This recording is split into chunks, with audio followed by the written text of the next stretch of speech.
Bueno, eh, primero que nada, disculpas, me demoré por un tema laboral, así que bueno, vamos a empezar un poquito más tarde, les pido disculpas. Voy a compartir, vamos a ver yo ya mandé, en realidad la mandé, creo que la mandé hoy recién la primera parte que me habían pedido, no sé si ya les llegó, eh, de la clase del miércoles pasado. Y ahora después de esta, de que terminemos, voy a mandar la clase de hoy. A ver. ¿Ven la pantalla? ¿Ven el PowerPoint, digo? Sí, se ve el PowerPoint, se ve Sí. creo que cortado, no sé si los demás lo ven también así. No sé. A ver, y lo voy a ver si lo puedo poner. A ver. ¿Ahí lo ven? ¿Sí? Sí, pero no en toda la pantalla, profe. Ah, no sé. O sea, se ve la presentación, pero no ocupa toda la pantalla, digamos. Sí, sí. Yo en mi pantalla lo veo toda la pantalla. Tiene que ir Y, y, a y pa- presentación donde está ¿Eh? abajo de su nombre, Sí. hay como un rectángulo con un palito abajo, ese es el modo presentación. Mm, sí, ya lo puse en modo presentación. No te entendía lo que me decías. Y lo estoy pasando y quería saber si ustedes ven que corre o no. No, No, No, no. Corre, no corre. Y yo lo tengo en presentación, lo estoy viendo y lo corro. Ya sé cómo es el rectangulito de abajo. Lo voy a volver a poner. si no, deje de compartir y vuelva a compartir. Ok, sí, por las dudas.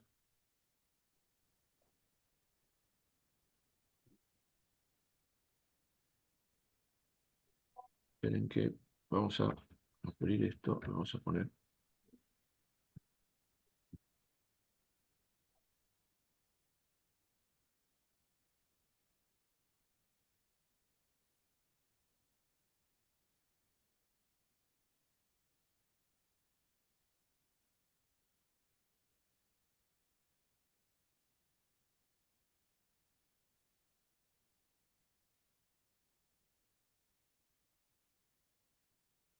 Ahí volví a compartir. ¿Lo ven bien?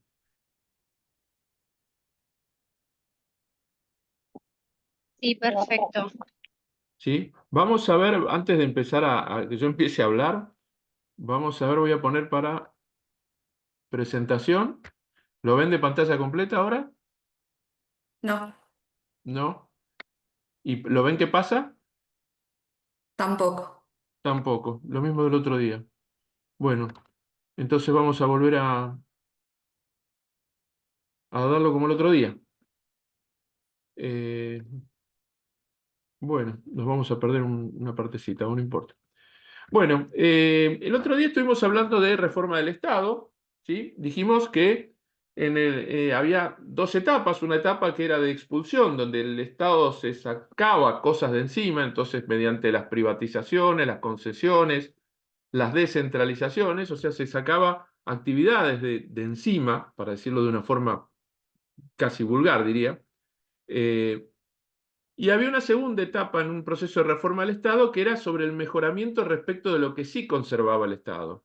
Es decir, el Estado dice, bueno, yo no voy a hacer más esto y esto, me lo saco de encima, bien, bárbaro. Pero esto otro lo voy a seguir haciendo. Luego, ¿cómo mejoro esto que sí voy a seguir haciendo? Esa es una segunda etapa de reforma del Estado. Y habíamos dicho que la única forma en que, el único ejemplo de esta reforma de segunda generación exitoso en los 90 era la reforma de administración financiera, ¿sí? Podríamos agregar ya en este siglo como ejemplos exitosos de reforma de administración financiera la incorporación de los portales de contrataciones, tanto para compras y contrataciones como para obra pública, o la incorporación del gestor documental electrónico, ¿sí? el GDE, como ejemplos de reformas de segunda generación, es decir, reformas que dicen no están preocupadas en sacarse cosas de encima, sino que su preocupación es cómo hago mejor lo que sí sigo haciendo, ¿sí? Bien, vamos a hablar entonces de reforma de administración financiera de la primera etapa, es decir, la de los 90, con la implementación de la ley 24.156 a nivel nacional y sus reflejos en distintas jurisdicciones subnacionales, no solo subnacionales. La 24.156 ha tenido réplicas en toda Latinoamérica porque ha sido, en términos de administración financiera, una ley exitosa, ¿sí? Ya dijimos, exitosa en términos de administración financiera, generalmente para la generalidad también exitosa en términos de control interno, no todo el mundo está de acuerdo con esto, sí con lo de administración financiera, respecto de lo que es control interno hay gente que está de acuerdo y gente que no, y claramente no exitosa en términos de control externo, ¿sí? Básicamente, y yo esto lo digo ya y lo voy a volver a decir, aparte lo digo todo el tiempo, yo creo que el problema somos nosotros como sociedad, ¿no? O sea, tenemos una sociedad que es más sensible a los hechos de corrupción cuando no hay plata en el bolsillo. Lamentablemente es así. Cuando hay plata en el bolsillo, bueno, la mía está, mi bolsillo está bien, entonces hagan lo que quieran, parece. En cambio, cuando mi plata en el bolsillo no está, digo, ¿y la mía quién la tiene? Y entonces ahí me preocupo por la corrupción. Con lo cual, no es un tema exclusivamente de modelos, sino también es un tema de la actitud de la sociedad ante lo que el gobierno haga con nuestro dinero. En términos de modelo, hay dos modelos, por decir extremos, porque son los dos básicos, los dos clásicos, que es el modelo de Cortes y de Contraloría, sobre el cual vamos a hablar seguramente más adelante. Y bueno, nosotros pasamos del modelo de Cortes al modelo de Contraloría, lo que acá se llama mal auditoría, porque la auditoría es una técnica de control. El modelo en realidad, o sea, el modelo europeo continental es el modelo de Cortes, es decir, tribunales de cuentas, y el modelo anglosajón es el modelo de Contraloría, que usa como técnica principal la auditoría, pero la auditoría es una técnica, no es el modelo de control. El modelo de control se llama Contraloría. Lo que pasa es que acá le cambiamos los nombres a las cosas, bueno, ese tipo de cosas. Así que pero vamos a hablar seguramente respecto de eso más adelante. Bueno, estos son dos textos de hace 15 años, pero que demuestran ya hace 15 años el impacto que tuvo la ley nacional, ¿no? En la Argentina, a fines del 2010, se encontraban sancionadas leyes de administración financiera, porque la anterior se llamaba de contabilidad pública, cambió el concepto, no es solo un cambio de denominación, es un cambio de concepto, ya lo vamos a ver, o que recogían sus principales conceptos en 21 jurisdicciones de la República Argentina. Es decir, de 25, el sector público argentino son 25, 23 provincias, la ciudad y la nación. Bueno, de esas, para el 2010 ya había leyes de administración financiera en 21, ¿sí? No todas implementadas, también hay que decirlo. Por ejemplo, la provincia de Buenos Aires, la ciudad tiene la ley 70, se sancionó en el 94 y se empezó a implementar en el 2000 con el CISER, que era el sistema anterior al SIGAF, y después en el 2005 ya con el SIGAF. En la provincia de Buenos Aires se sancionó el 2007, pero no se implementó hasta el 2018, hace relativamente poco tiempo. Es decir, estamos hablando de sanción, no de implementación. Pero bueno, 21 de 25 en 2010. En 2011, en Latinoamérica, eso lo dice Gonet, Cristina Gonet, una gran profesora de contabilidad pública que fue contadora general de la provincia de Santa Fe. Y Ricardo Gutiérrez, uno de los autores de la 24.156 y de su implementación, junto con Marcos Macón, en un texto del 2011 dice, en Latinoamérica, a fines del 2010, se encontraban sancionadas leyes de administración financiera o que recogían sus principales conceptos en 16 países de Latinoamérica, de los cuales en al menos 9 se notaba una clara influencia de la 24.156, es decir, la estructura de la ley, sus conceptos eran muy parecidos, ¿sí? Esto nos demuestra la expansión que tuvo la 24.156, dado los excelentes resultados obtenidos, sobre todo, reitero, en términos de administración financiera. Bien, ahora, ¿qué es la actividad financiera del Estado? Bueno, los ingresos y gastos, que son fenómenos financieros, si los considero dinámicamente y en conjunto conforman la actividad financiera estatal. Es decir, la actividad financiera estatal está compuesta por el proceso de percepción de ingresos y ejecución de gastos. Entonces, ahí hay una cuestión que la vamos a mencionar, pero le vamos a pasar por el costado, que es si el estudio de la actividad financiera debe ser un análisis de medios o un análisis de fines. Si pensamos en términos de medios, hablamos de administración financiera, de finanzas públicas. Si pensamos en términos de fines, ya nos acercamos a la política, porque en definitiva es la política la que define los fines, los objetivos de la administración en cada gobierno, ¿sí? Luego tenemos que tiene la actividad financiera dos actividades, son dos subactividades, dos formas de dos orientaciones. La primera es la actividad interna y se caracteriza por la producción de bienes y servicios y la prestación de los mismos a la comunidad, que incluye, incluso, considera también los servicios internos a la propia administración para que la administración lleve adelante su prestación de bienes y servicios. Por ejemplo, lo que dijimos el otro día, ¿no? Tengo que tener un área que liquidación de sueldos para tener un servicio educativo. El tipo que liquida sueldo no va a dar un servicio educativo, pero si no está ese, el que va a educar no va a educar, ¿sí? Entonces, eso es la actividad, la primera orientación, que es la producción de bienes y servicios, inclusive los servicios internos. Y una segunda actividad, una segunda orientación, que es la proyección de la actividad económica, ¿sí?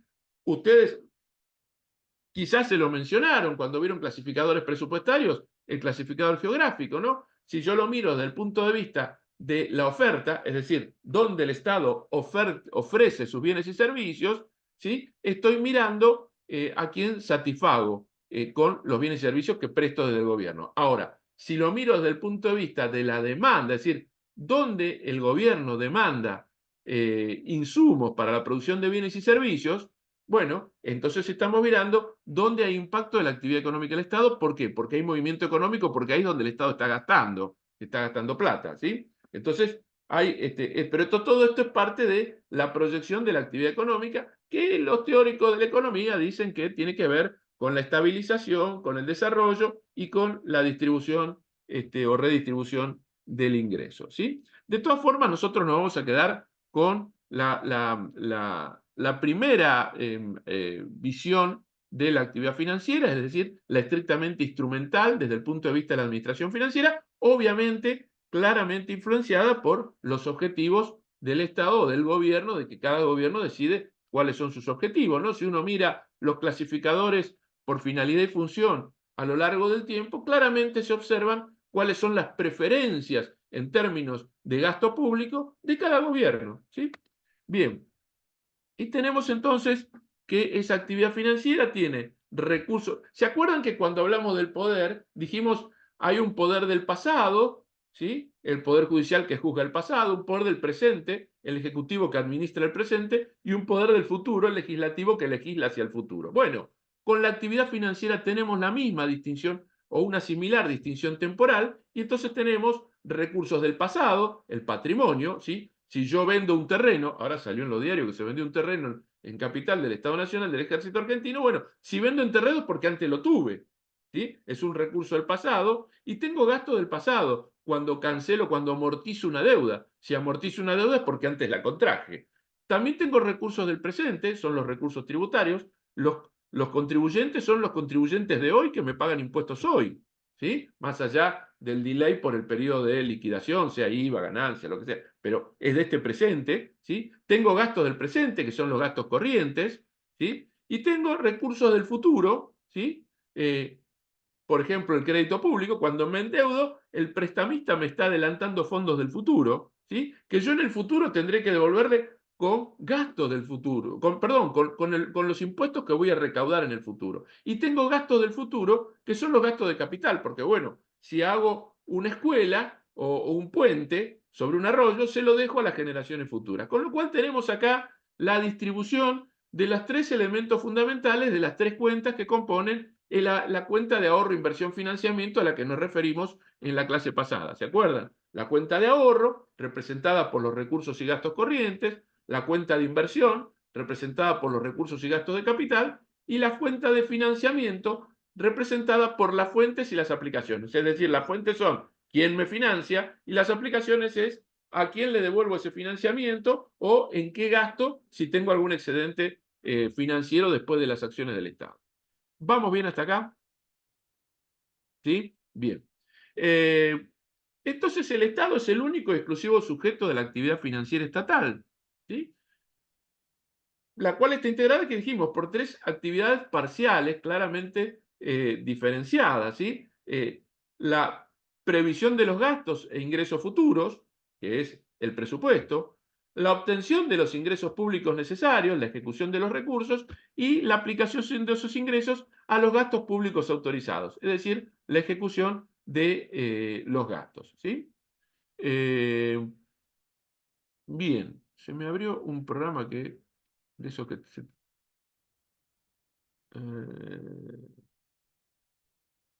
ahí está, perdón, se me abrió un programa de actualización automático. Así que estos son las tres, digamos, procesos, etapas fundamentales de la actividad financiera del Estado, de la cual, como dijimos, el único sujeto es el Estado, ¿sí? Ahora bien, en este marco, la administración financiera gubernamental estudia todos aquellos aspectos vinculados a la debida organización administrativa de la actividad financiera, su registro, las medidas de control y fiscalización del correcto desempeño de la administración fiscal, etc. De allí que la administración financiera constituye un sistema horizontal que atraviesa, como el sistema de liquidación de haberes que damos siempre de ejemplo, que atraviesa todos los sistemas verticales, que son aquellos que prestan servicios directos a la comunidad, ¿sí? El servicio de educación, de salud, promoción del deporte, promoción, no sé, de la cultura, de actividades económicas, promoción de actividades económicas. Todo eso son servicios verticales del Estado a la sociedad, pero son atravesados horizontalmente por los servicios que permiten el funcionamiento, entre ellos los servicios de administración financiera, ¿sí? El modelo de la ley 24.156, de la cual deriva también la ley 70, por supuesto, lo vuelvo a decir, se basa en un modelo desarrollado por AIDS, la Agencia de Asistencia al Desarrollo de Estados Unidos, una agencia que existe desde final de la Segunda Guerra Mundial, que, bueno, ahora la cerró Donald Trump, y que trataba sobre asistencia al desarrollo. Y esta agencia observó que había préstamos o subsidios que le daban a países de Centroamérica y después estos países no podían rendir qué habían hecho con la plata porque tenían pésimos sistemas administrativos. Entonces hizo un modelo de sistema de administración y bueno, traten de aplicar esto. Se llamó CIMAFAL, Sistema Integrado Modelo de Administración Financiera para Latinoamérica, y esa es una fuente de inspiración de la 24.156. Ese CIMAFAL planteaba tres tipos de sistemas. Sistemas institucionales, donde se definen las distintas jurisdicciones y entidades que componen la administración. Sistemas sustantivos, que son los que prestan los servicios públicos directos a la población, el sistema educativo, el sistema de salud, el de promoción del deporte, promoción de la cultura, promoción de la economía, cualquiera de esos.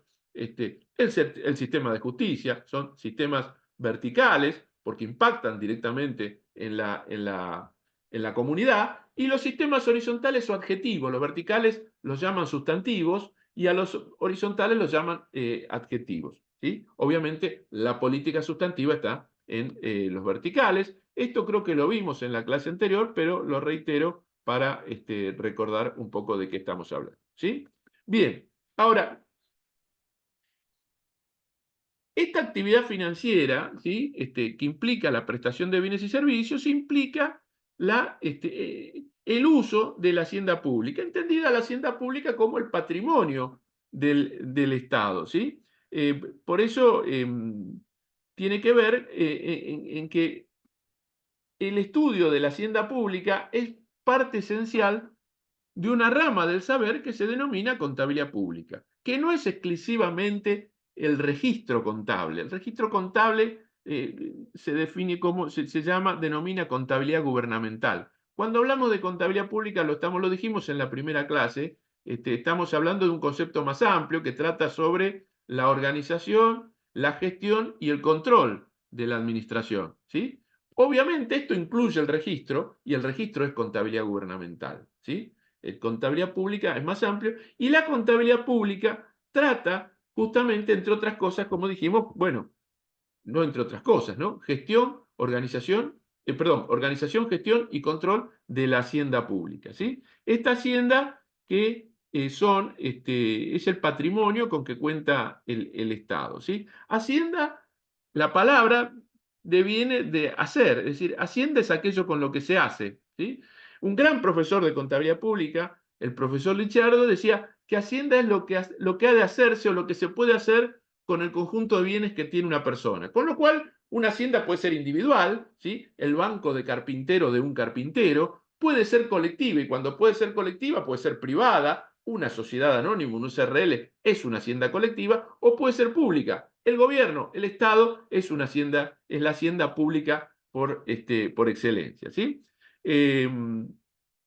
Y bueno, implica la coordinación de esos bienes y de esas personas que la conforman. No solo la utilización de los bienes, sino también su coordinación. ¿Sí? Es decir, existe, dice Lichardo, un patrimonio bien definido, un organismo personal, que pueden ser personas humanas o jurídicas, y un conjunto de actos por los cuales ese patrimonio se administra. ¿Sí? Entonces, pero cuando hablamos ya específicamente de hacienda pública, no de hacienda en términos generales, Lichardo dice, es la coordinación económica activa de bienes y personas en un territorio dado a fin de establecer necesidades comunes, de satisfacer necesidades comunes y colectivas conforme a un régimen de subordinación a una autoridad pública de naturaleza delegada. Es decir, primero, se da en un territorio. La 2456, nacional, la 70, la ciudad de Buenos Aires. Se da en un territorio, ¿sí? ¿Para qué? Para satisfacer necesidades públicas, necesidades comunes y colectivas, que son necesidades públicas en la medida que el Estado las asume como propias. Es decir, que el Estado asume que es su deber lograr su satisfacción directamente por el Estado o a través de un tercero, pero organizándolo el Estado, ¿sí? El servicio de transporte es una necesidad pública, por eso el Estado lo organiza. Los colectivos no van cada uno por donde quiere, sino que está regulado cuál es el piso o el derrotero de cada línea de colectivo. ¿Por qué? Porque lo regula el Estado, y lo regula el Estado porque es un servicio público que satisface una necesidad pública, que tiene una coincidencia con la necesidad individual de la gente que necesita tomarse el colectivo, pero que no es lo mismo, ¿sí? La gente necesita tomar el colectivo, el Estado necesita que el servicio colectivo funcione, ¿sí? Hay una coincidencia, pero no hay una identidad. Y finalmente, si seguimos leyendo la definición, dice un régimen de subordinación a una autoridad pública de naturaleza delegada. El gobierno es una autoridad pública de naturaleza delegada, el titular del poder es el pueblo, del poder en su conjunto, y luego delega la administración en un gobierno, ¿sí? Cada tanto se va a elecciones y se elige un gobierno que administrará por un periodo. Es decir, bien. Así que cuando vamos a la definición, a las clasificaciones de la hacienda pública, veremos que pueden clasificarse según su duración, transitorias o perdurables, según la naturaleza del vínculo, pueden ser voluntarias o coactivas, según su finalidad. La clasificación tradicional habla de erogativas o productivas. Hay un error ahí en esto, voy a volver más tarde para decir cuál es. La integración de sus órganos, dependiente o independiente, y la división del trabajo, dividida o indivisa, ¿sí? La hacienda pública, ¿cómo es? Es perenne, es perdurable. No es transitoria. O sea, el Estado nos va a sobrevivir a todos nosotros nos vamos a morir y el Estado va a seguir allí. Es perdurable, ¿sí? Es coactiva, es coercitiva, ¿sí? O sea, yo no pago impuestos porque a mí me guste, pago impuestos porque me obliga el Estado, ¿sí? Entonces hay coerción. La coerción que, mediante el contrato social, le hemos delegado al Estado para que la ejerza. El contrato social, la Constitución, ¿no? Y es productiva de bienes y servicios. El Estado produce bienes. Lo que no tiene, cuando hablo del Estado, en este caso concreto estoy hablando de la administración, lo que no tiene es objetivo de lucro. No hay un objetivo crematístico, no hay interés en obtener una renta, ¿sí? ¿Sí? Sí lo hay o lo puede haber en una empresa aún de patrimonio público, de patrimonio estatal. pero no en la administración, ¿sí? Es dependiente porque depende, por lo menos en teoría, ¿no? O sea, el Ejecutivo depende de que el Legislativo le vote una ley de presupuesto y le dé una autorización a gastar y un mandato que conlleva la ley de presupuesto, ¿sí?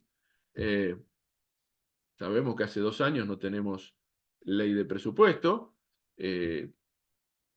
y sabemos que la ley de presupuesto, por ejemplo, no contempla, además de las planillas de recursos y gastos y el cuadro AIF y todo eso, las autorizaciones a endeudarse, con lo cual lo que se reconduce de acuerdo con la ley, es decir, cuando la ley de presupuesto no ha sido aprobada, se reconduce la del año anterior. Todas las leyes de administración financiera dan esta facultad, ¿sí? Con lo cual, yo me acuerdo en la facultad, hace unos años, la primera vez que no hubo ley de presupuesto, que fue en el 2009, yo le decía a mis alumnos, lo peor que puede hacer la oposición es no votar la ley de presupuesto, porque la peor ley de presupuesto es mejor que la inexistencia de ley de presupuesto. ¿Por qué? Porque todas las normas de administración financiera o contabilidad pública de la Nación, de la Ciudad de Buenos Aires y de todas las provincias te dicen que si no hay ley aprobada cuando inicia el ejercicio, el Ejecutivo reconduce la ley. ¿Y qué es el proceso de reconducción? Es el proceso de actualización de las planillas a las necesidades de hoy, básicamente. Con lo cual, te cambia los recursos, te cambia y fundamentalmente te cambia los gastos. Es decir, cuando no hay ley de presupuesto, el Ejecutivo hace lo que se le canta. Siempre fue así, no es un problema de este gobierno, siempre fue así. Con lo cual, el peor proyecto de ley de presupuesto es mejor que la inexistencia de ley de presupuesto. Después tenemos una cuestión aparte, que es que la ley de presupuesto no solo tiene los números, las planillas, con los recursos, los gastos, los resultados, toda la parte más matemática, si se quiere, sino que aparte tiene las autorizaciones de endeudamiento. Y lo que la ley de administración financiera de la nación, de la ciudad, de las provincias, la provincia de Buenos Aires, de todas las provincias, autoriza es a la reconducción de los números, no a la reconducción de las autorizaciones a endeudarse. Con lo cual, en este momento, no hay autorizaciones a endeudarse, pero bueno, sabemos que en este país las cosas ocurren y años después algunos se queja y por ahí a veces se trata el tema en los estrados. Pero en general, pero el hecho concreto es que cuando no hay ley de presupuesto no hay autorización a endeudarse, porque no hay artículos que autoricen el endeudamiento. Uno lo ve en este año, por ejemplo, a principio de año, que es cómico, porque el gobierno nacional decía, bueno, sí, yo estoy emitiendo deuda, pero no estoy autorizado, pero la provincia de Buenos Aires hace lo mismo. Y la provincia de Buenos Aires decía, sí, bueno, yo estoy emitiendo deuda para la cual no estoy autorizado, pero la nación hace lo mismo. O sea, el argumento era el otro lo hace. ¿Sí? Pero bueno, debería ser dependiente la hacienda pública. O sea, así está definida en términos teóricos. Depende de que el Parlamento apruebe la ley de presupuesto. ¿Sí? Y es dividida en su trabajo, obviamente, con el volumen que tiene, no podría ser indivisa. También es política, es territorial, es formal, es impersonal, es subsidiaria y es administrativa. ¿Sí? Ahora, el patrimonio de la hacienda pública es infructífero en términos rentísticos, es decir, no hay un ánimo de lucro, un ánimo crematístico en la administración. ¿Sí? Por lo tanto, si bien hay que velar por la salvaguarda del activo, en viejas normas se le llamaba patrimonio, hoy se le dice bienes, algunas determinaciones más modernas están hablando de activos fijos, pero el nombre, digamos, tradicional era patrimonio, el nombre, digamos, después de la 2456 es bienes, y si bien hay que velar por la salvaguarda de eso, al carecer de un fin lucrativo, no hay interés por la determinación de las variaciones del patrimonio neto. ¿Por qué? Porque los contadores determinamos las variaciones del patrimonio neto para confirmar los resultados. Es decir, cuando un contador hace un estado contable de una empresa privada, determina las variaciones del patrimonio neto para confirmar el estado de resultados. ¿Por qué? Porque la empresa privada, ¿para qué se hace? Para ganar plata. Entonces tengo que determinar los resultados. Ahora, la administración no está hecha para ganar plata. Entonces, como no está hecha para ganar plata, no hay mayor interés en determinar en la contabilidad de propósito general, que es la contabilidad parecida, no es igual la que lleva la administración, pero parecida a la de las empresas, no hay interés en determinar resultados. Entonces no hay interés no había interés en determinar esas variaciones patrimoniales y por ende contables. Por otro lado, los recursos de la administración son básicamente tributarios. Obviamente, esto confirma el carácter coercitivo, como dijimos hace 3 minutos, ¿no? O sea, el Estado es coercitivo, yo pago impuestos porque me obligan, si no, no pagaría nada. Y por otro lado, por eso en otros tiempos se decía que la hacienda era erogativa. ¿Qué quiere decir erogativa?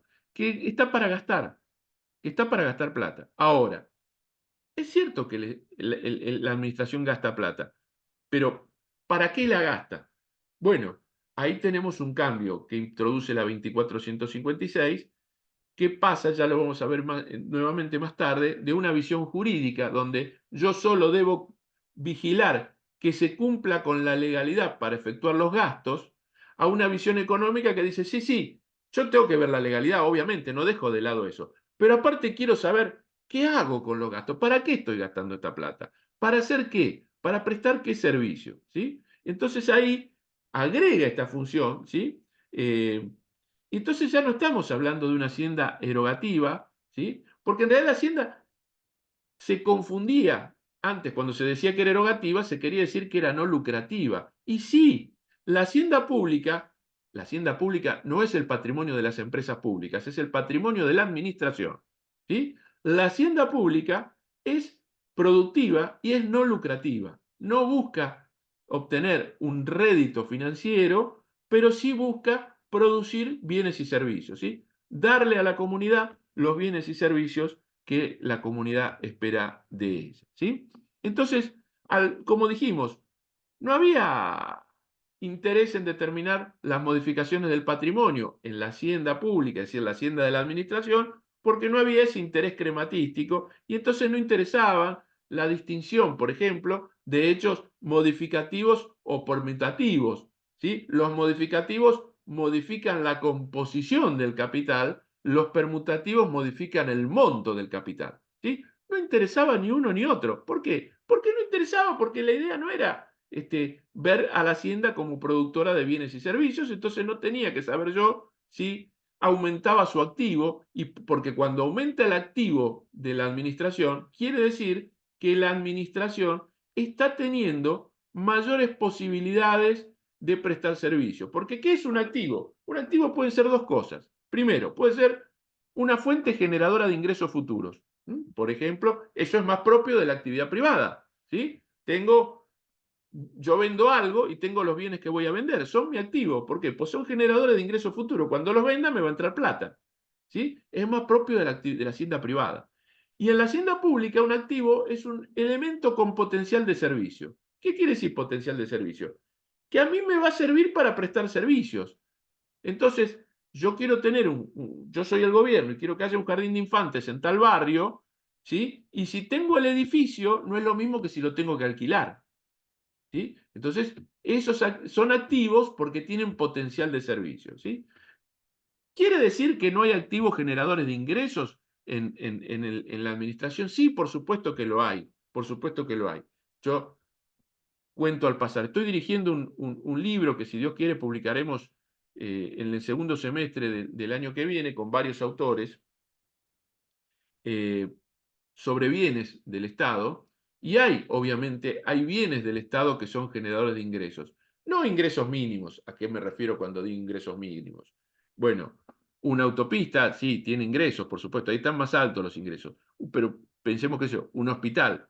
Si le facturo a la obra social y la obra social me paga, o le facturo a la prepaga y me paga, ahí voy a generar ingresos mínimos. No, estoy hablando de otro tipo de ingresos que están básicamente asociados a recursos naturales, que también son activos, ¿no? O sea, no hablemos de la ciudad de Buenos Aires, la minería, los hidrocarburos, la pesca de alta mar, el espacio radioeléctrico, ¿sí? El agua para riego, ¿sí? Son generadores de ingresos.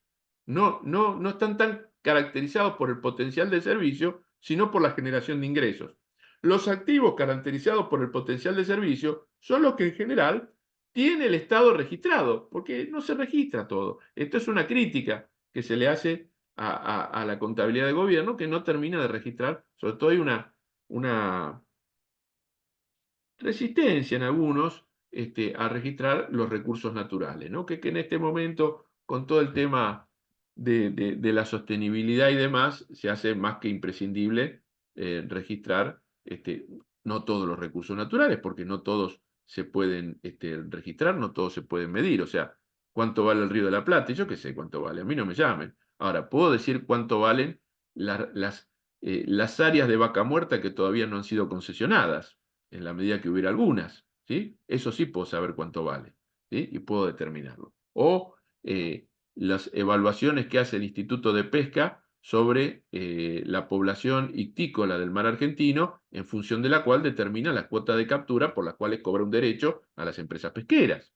Es decir, ahí tengo un activo, ¿sí? Que no es producto mío, es de la naturaleza, pero que me está generando ingresos.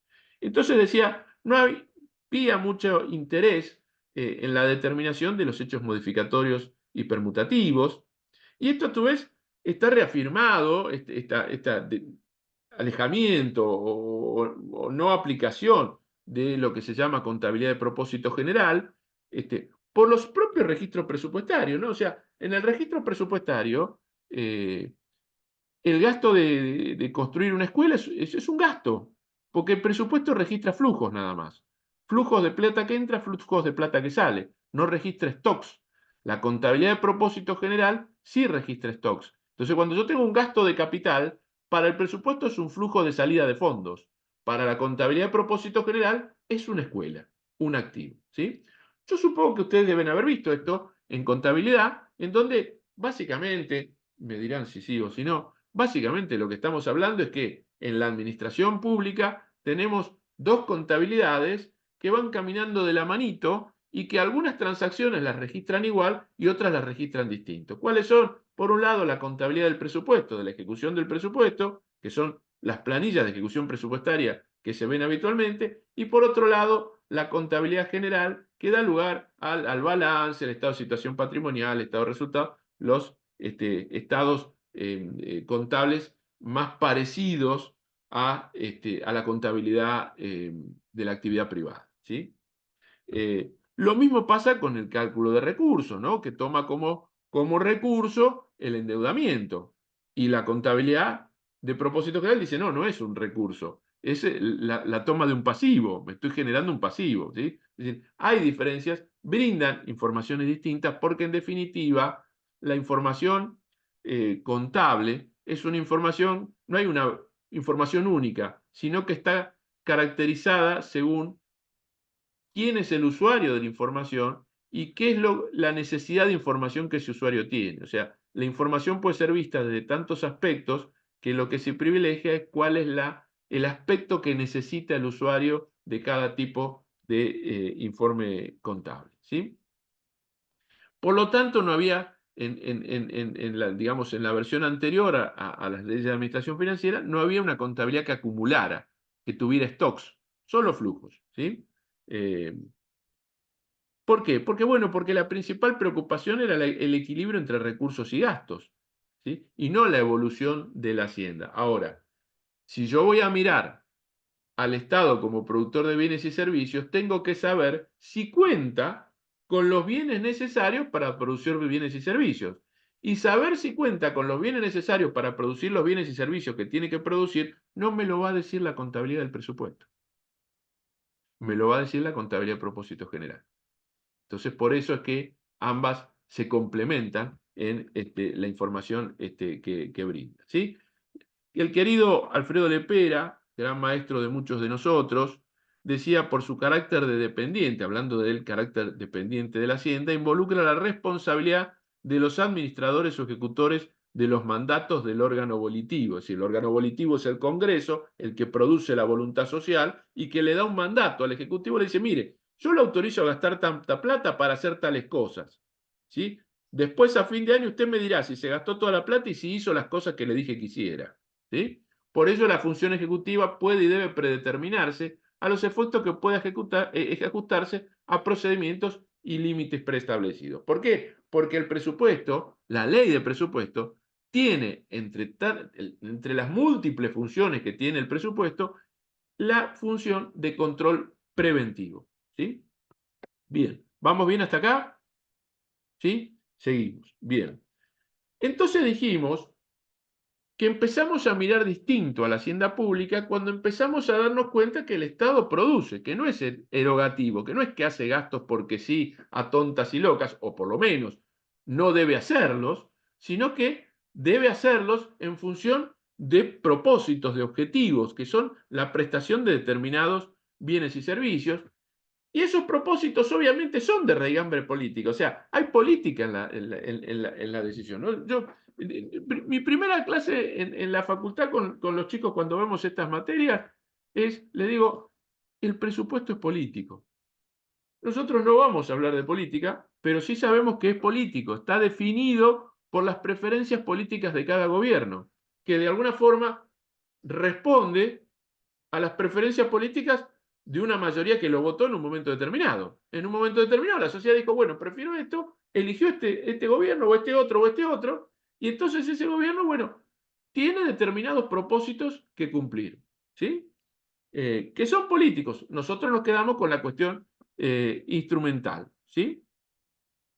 Esto implica concebir a la hacienda pública como productiva.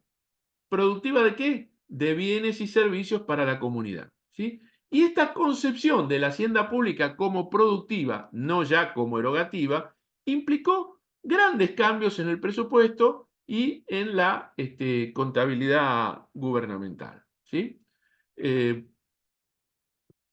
Ese carácter productivo da lugar en el presupuesto al clasificador económico de recursos, al clasificador económico de gastos, al clasificador por finalidad y función, a la presupuestación por programa y al clasificador programático, ¿sí? Al registro de la producción pública, a la incorporación de los conceptos de economía, eficacia y eficiencia, y evidentemente cuando hablo de eficiencia tengo que hablar de costeo, porque no hay eficiencia de presupuesto de los programas presupuestarios si no tengo costos, ¿sí? Que es un tema que lo poco que hay hay que decirlo, ¿no? Lo poco que hay hecho o algo, lo que hay hecho, no vamos a calificarlo si es poco o si es mucho, lo único que hay hecho en administración pública es lo que ha hecho la Ciudad de Buenos Aires, ¿sí? Disculpen la falta de modestia, que es lo que armamos en 2007, cuando yo era contador general de la ciudad, y que debo decir, con la asistencia y la ayuda de ese gran maestro que mencioné recién, que fue Alfredo Lepera, ¿sí? Es decir, todos estos conceptos son producto de esa visión productiva de la hacienda pública, ¿sí? ¿Por qué? Porque de esta forma, cada una de las grandes funciones del Estado se agrupa según los programas y proyectos que se van a realizar y que tienen que ver con los servicios públicos que se van a prestar y por ende con las necesidades públicas que se van a satisfacer, ¿sí? Esto implica la integración de un conjunto de acciones con recursos humanos, materiales, financieros, ¿sí? Con un costo y una eficiencia determinada por la contabilidad de acumulación, por la contabilidad general y no por el presupuesto, ¿sí? ¿Por qué? Porque el presupuesto tiene las variables financieras, ¿sí? Si yo pago salarios, sí, ahí coincide el presupuesto con el costo, cuando miro los salarios, ¿sí? Pero cuando miro los bienes de consumo, suponga, ahora bueno, es todo electrónico, pero vamos a hacerlo más fácil. Volvamos en nuestra cabecita a la era del papel, ¿sí? Necesito resmas de papel. Compro muchas resmas de papel. Ahora, no me gasto todas las resmas de papel que compré este año en este año. Hay parte que me queda para el año que viene. Entonces, mi costo de papel no coincide con mi gasto de papel. Mi costo de papel son las resmas que yo consumí, ¿sí? El gasto de papel son las que compré, ¿sí? Entonces ahí tenemos claramente la explicación más clara y gráfica de por qué necesito hacer costos para saber si un programa presupuestario es eficiente, ¿sí? Ese carácter productivo implica, bueno, lo que dije recién, vamos a saltearlo. Así que la aceptación de ese carácter productivo, a su vez, también es el desarrollo, es el disparador del desarrollo de la contabilidad gubernamental, por lo que acabo de decir. Si bien a mí yo, gobierno, no me interesaba determinar las variaciones del patrimonio porque no tenía un fin crematístico, o sea, no me interesaba ganar plata, no buscaba una renta, sí tengo que saber cómo evoluciona el patrimonio porque tengo que conocer mi capacidad de prestar servicios. ¿Sí? Si yo digo, en tal barrio no hay jardín, no estamos dando el servicio de jardín de infantes del primer año, 3 años. Vamos a dar jardín de infantes para los chicos de 3 años. Y viene uno y me dice, no, pero es que no tenemos aulas. Y por ende tampoco tenemos banquito y nada. Con lo cual, mis intenciones son bárbaras, pero si no tengo los bienes, ¿qué tendré que hacer? Bueno, hacer gasto de capital para adquirir los bienes. Adquirir los bienes puede ser adquirir el edificio o ampliar el edificio, comprar el mobiliario y demás elementos. O sea, para tener los bienes para llevar adelante la prestación de servicio. Es decir, dependo de la información de mis bienes. La ley 70 dice con mucha sabiduría, creo que no se cumple, dice con mucha sabiduría que con el proyecto de ley de presupuesto se debe presentar un informe de los bienes. La ciudad tiene el informe de los bienes porque tiene muy bien desarrollado el sistema de bienes. ¿Pero por qué? Y porque para yo prestar un servicio tengo que contar con los bienes necesarios. Y esa información no me la da el presupuesto. El presupuesto, en todo caso, me va a permitir gastar en la adquisición de bienes de capital cuando los bienes de capital que tengo no son suficientes para el servicio que quiero prestar y entonces se produce lo que se conoce como brecha de producción.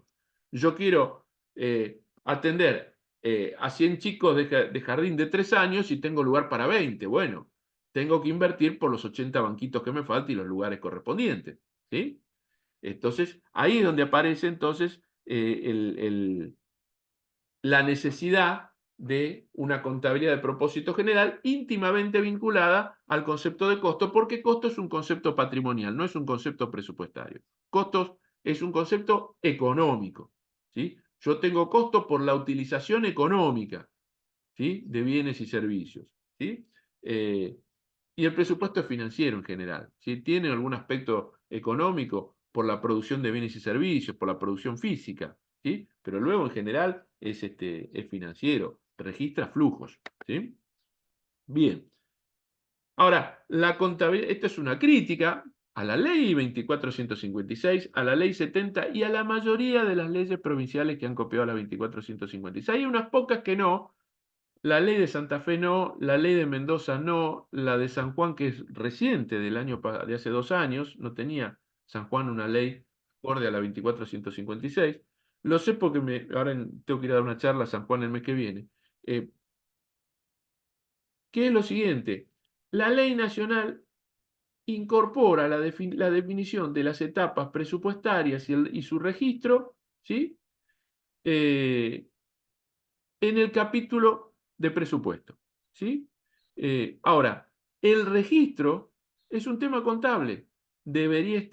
Esos artículos deberían estar en el capítulo del sistema contable y no en el capítulo del sistema presupuesto. De la misma forma, el registro de la producción física que se le encomienda a la oficina de presupuesto debería encomendársele a la Contaduría General. ¿Por qué? Bueno, porque si la Contaduría General es el responsable del registro de la ejecución financiera, es decir, lo más importante, ¿no?, la plata que sale, con más razón debería ser el responsable del registro de la ejecución física, porque el presupuesto es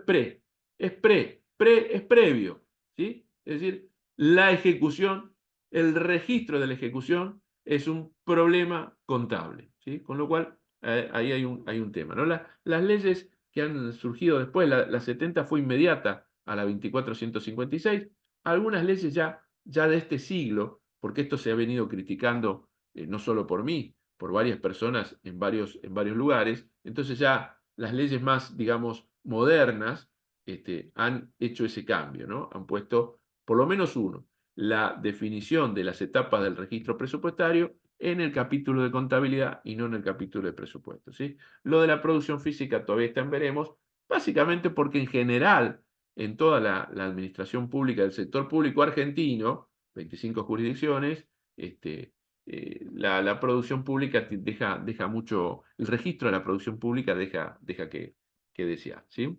El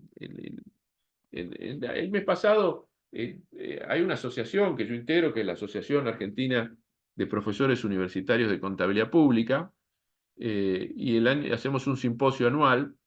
El año pasado el mes pasado, en septiembre, lo hicimos en Tucumán, y un colega profesor de la Universidad de La Plata presentó un muy interesante trabajo sobre la producción física y mostraba cómo en el ámbito nacional se reiteraba la proyección de producción física durante 3 ejercicios, pero después se producía mucho menos. Y decía, ¿por qué no lo corrigen? Se preguntaba en forma retórica, porque no lo corrigen, ¿por qué? Porque lo copian. O sea, no lo elaboran. Dijeron, a ver, ¿qué puse el año pasado? Puse 10. Bueno, ponele 10 ahora también. ¿Sí? Eso es parte, es la aplicación en términos físicos de lo que en términos financieros se critica cuando se dice presupuesto incremental. Es decir, no un presupuesto donde yo analicé qué es lo que voy a gastar, sino un presupuesto donde dije, bueno, ¿cuánto tenía el año pasado? 100. ¿Y cuánto fue la inflación? 10. Bueno, ponele 110. Y listo. ¿Sí? Esos son vicios que habría que ir corrigiendo. ¿Sí? Por otro lado, la integración entre el sistema de registro del presupuesto y el sistema de registro de la contabilidad general se hace mediante la matriz de conversión. Yo les pregunté en la clase pasada si lo habían visto o no lo habían visto y lo expliqué, así que ya lo damos por sabido. ¿Sí? ¿Por qué? Porque, bueno, la capacidad de producción, la eficiencia, la relación costo-beneficio requieren contabilidad patrimonial y de costos. Y costos es un concepto patrimonial, no presupuestario, es decir, es un concepto económico, ¿sí? Incluso algunos dicen, debe basarse en la contabilidad general. Por ejemplo, lo dice en Cuestiones Contables Fundamentales Enrique Fuller Newton, que es el más importante autor de contabilidad vivo de la Argentina desde hace 30 años, es el más importante autor de contabilidad vivo de la Argentina, ¿sí? Además, llegó la macroeconomía, ¿sí?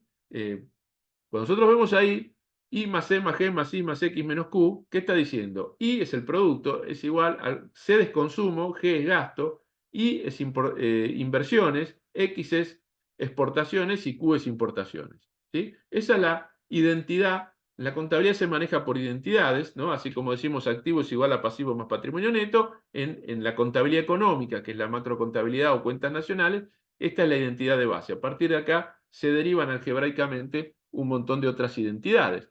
Pero el gasto, la G, se refiere estrictamente al gasto público, no es gasto de los individuos, de los particulares. El gasto de los particulares es consumo, es la C de consumo, va en el lugar de la C de consumo. La G refiere el gasto público, con lo cual, claramente, el producto está contiene el gasto. Así que, otra vez, otra reafirmación de la visión productiva de la hacienda pública. Y la inversión, la I, está compuesta por inversión pública e inversión privada. Y bueno, la inversión pública, ¿qué? También es gasto público, ¿sí? Luego, el ingreso disponible de los particulares es el producto menos los impuestos, que la T sola, más las transferencias, TR. La T, los impuestos, es el gobierno. Y las transferencias, ahí no hice la división, pero sería transferencias privadas y transferencias públicas. Las transferencias públicas, otra vez es el gobierno. Es decir, hay una gran interrelación entre los conceptos de gasto y la visión de producto de la macroeconomía. Es decir, otro argumento más para decir que la hacienda pública es productiva, ¿sí? Por lo tanto, tenemos esto, lástima que no lo pudimos pasar como presentación porque van surgiendo de cada elemento. Yo se los voy a decir en el orden en que van surgiendo cuando se pasa como presentación. Los recursos, ¿sí? Van a una caja registradora y salen como gastos, o sea, los recursos financian gastos, ¿sí?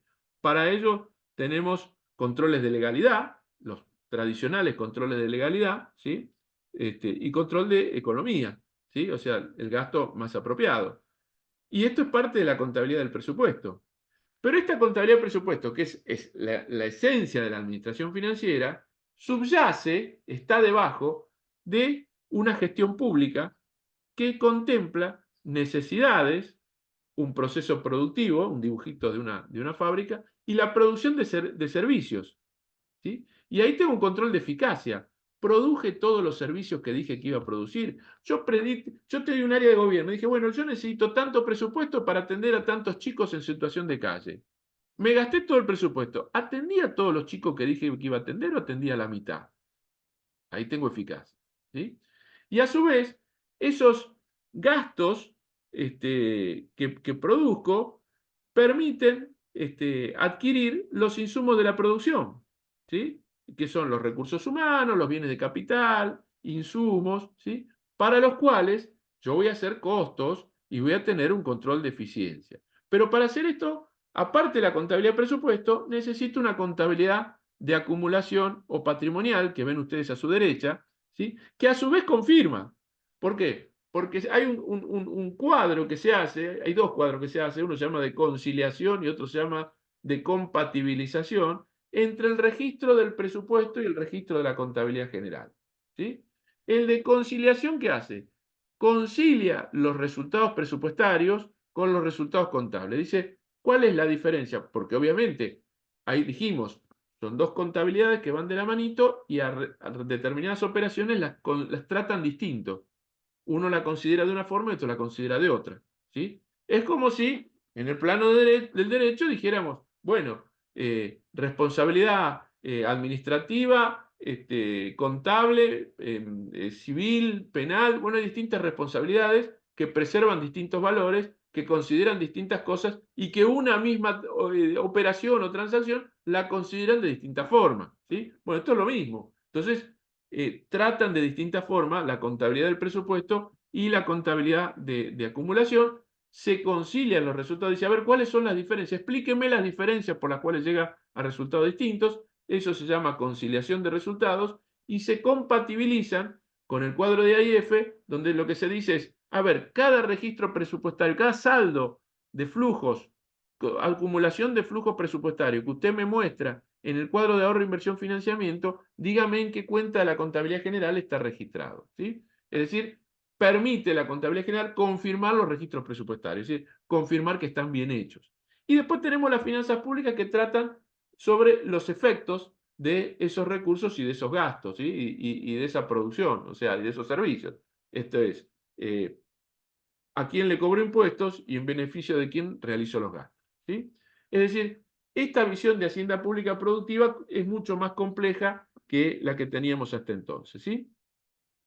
Y la contabilidad gubernamental se desarrolla en ese sentido. Vamos a sortear estas definiciones de Túa Pereda y de Prenchan.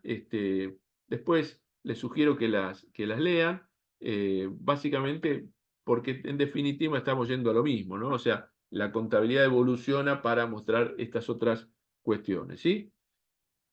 Y por otro lado, la contabilidad gubernamental como un segmento donde si fuera el gobierno, si la administración fuera una ONG, los ingresos tributarios los registraría como ingresos por transferencias, el dominio público lo registraría a valores simbólicos, lo registraría aunque no se tenga libre disponibilidad, no lo registraría como un bien de terceros, porque el sujeto de derecho es el gobierno, o sea, el pueblo no es un sujeto de derecho, es el gobierno el sujeto de derecho, con lo cual quien ejerce la titularidad, digo, Gordillo Dixit, los contadores amamos a Gordillo, los abogados sé que son más de Marienhoff, lo he hablado con varios amigos abogados, y nosotros leemos Marienhoff, bueno, nosotros los contadores leemos a Gordillo, y el sujeto de derecho es el Estado, pero sí altera las ecuaciones contables. ¿Por qué? Porque cuando yo digo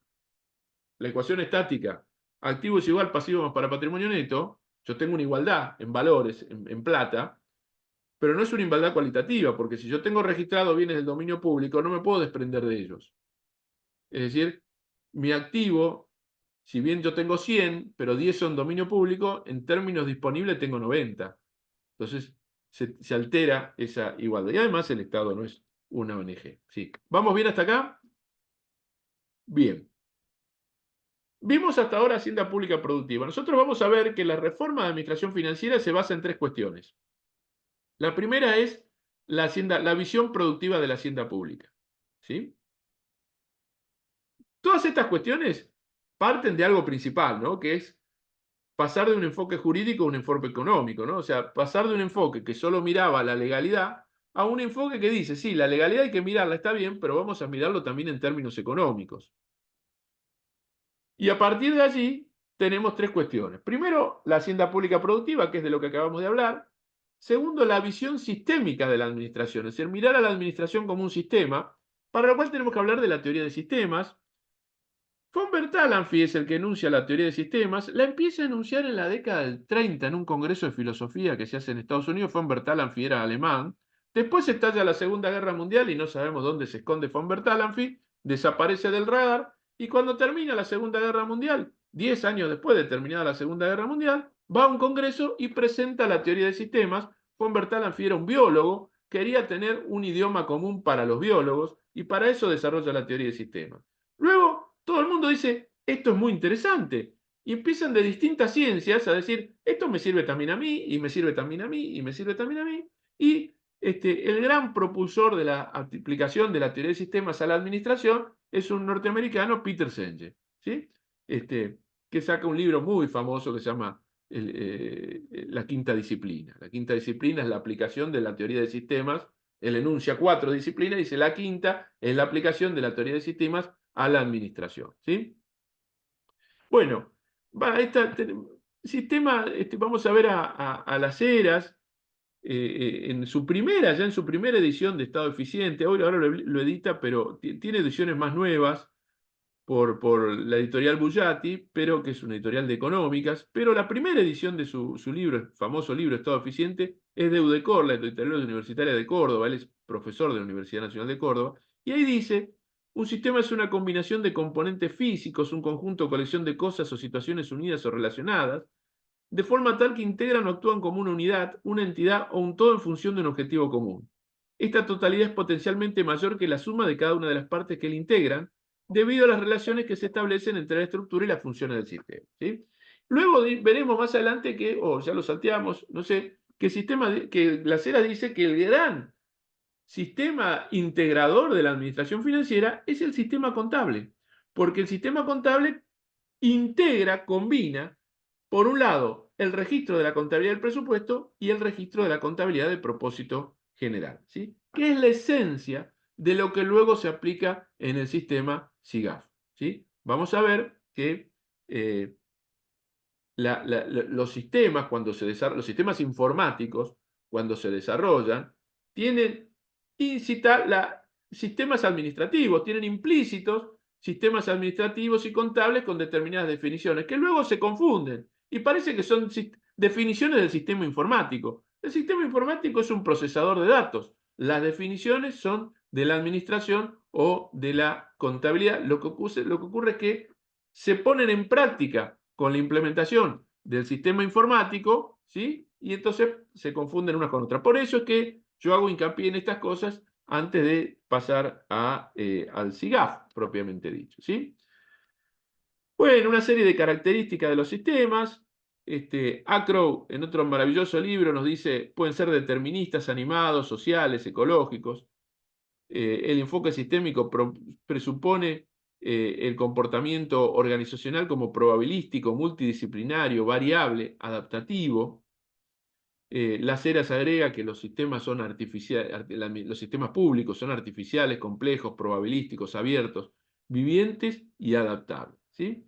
Entonces, llegamos a Peter Senge, que nos dice: el pensamiento sistémico es una disciplina para ver totalidades. Es un marco para ver interrelaciones en vez de cosas, para ver patrones de cambio en vez de instantáneas estáticas.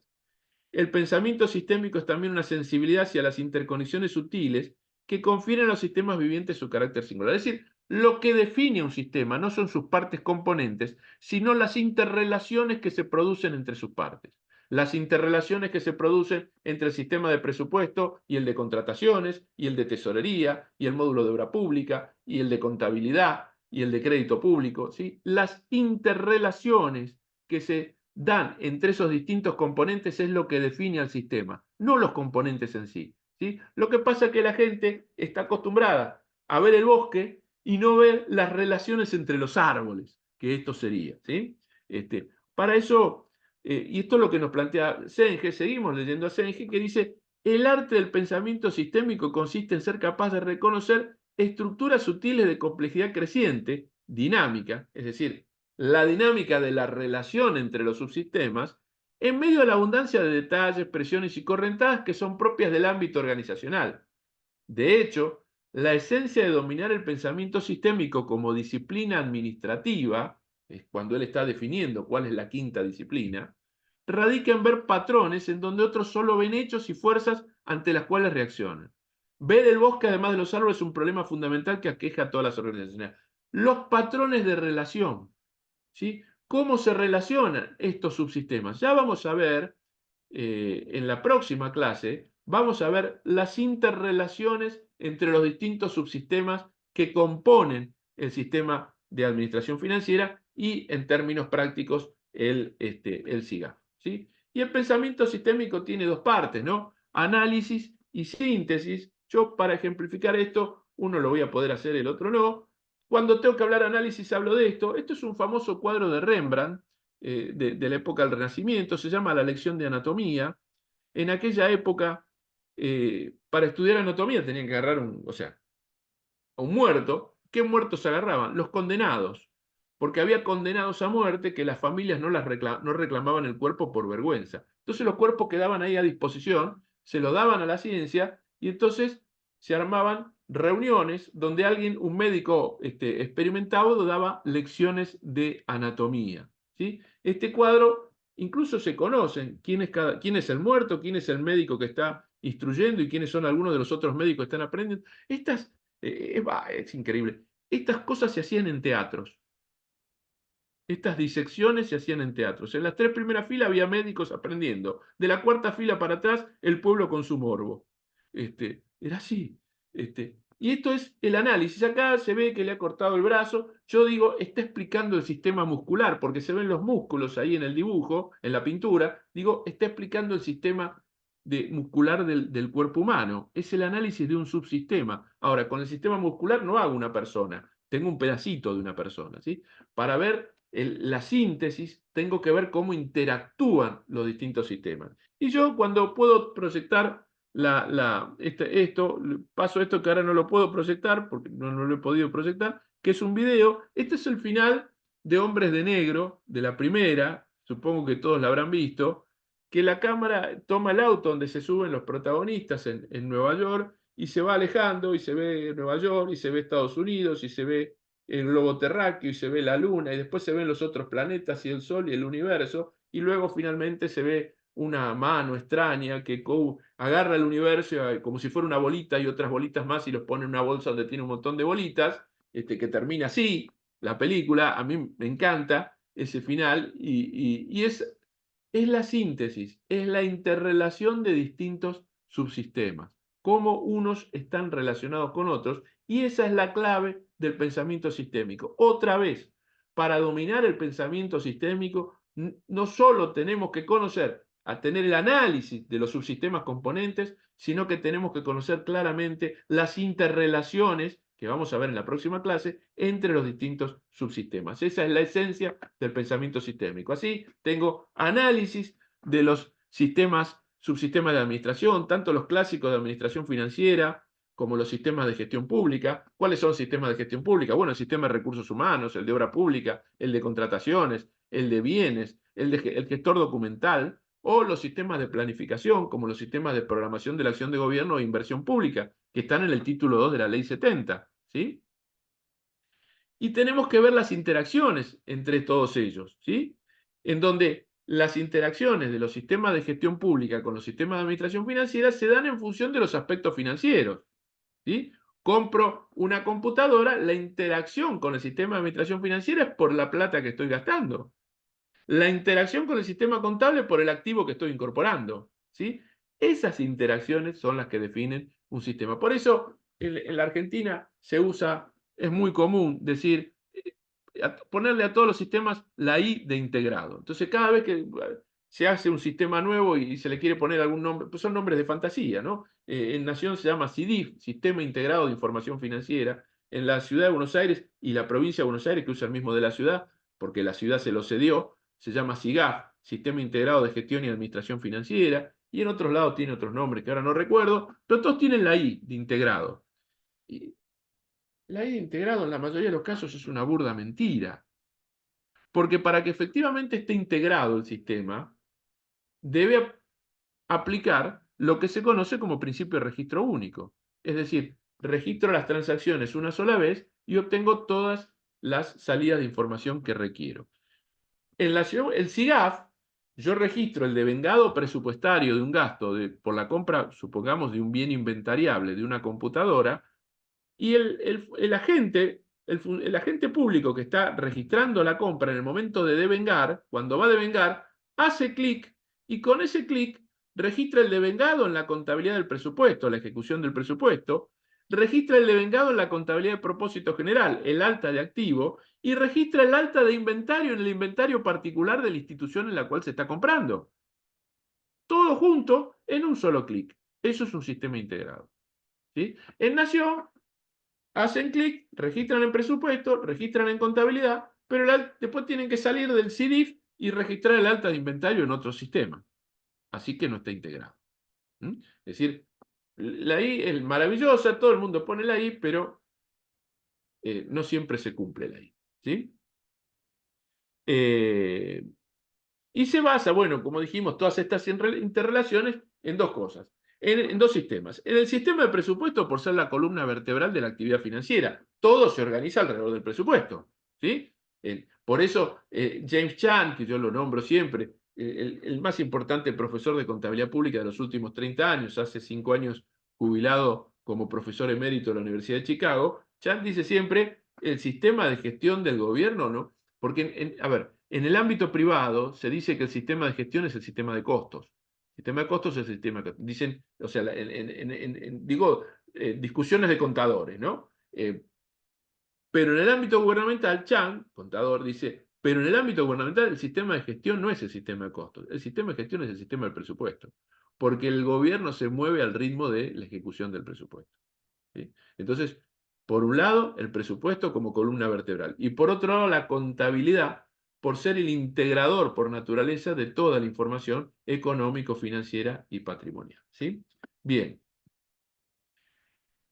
Este concepto de integración obviamente fortalece la fiabilidad de los registros, que es otro objetivo del control. ¿Sí? El control tiene que ver con el cumplimiento de la legalidad, que ya lo hemos mencionado varias veces, con la fiabilidad de los registros, es decir, el balance dice 10, pero efectivamente fue 10, ¿sí? La fiabilidad de los registros, la salvaguarda de los activos, ¿sí? Proteger el patrimonio público, la eficacia de las operaciones, o sea, logro los resultados. Atendí todos los chicos en situación de calle que yo dije que iba a atender si me daban tanta plata para mi programa, ¿sí? Y la eficiencia de las operaciones, de la cual ya hemos hablado en varias oportunidades, ¿sí?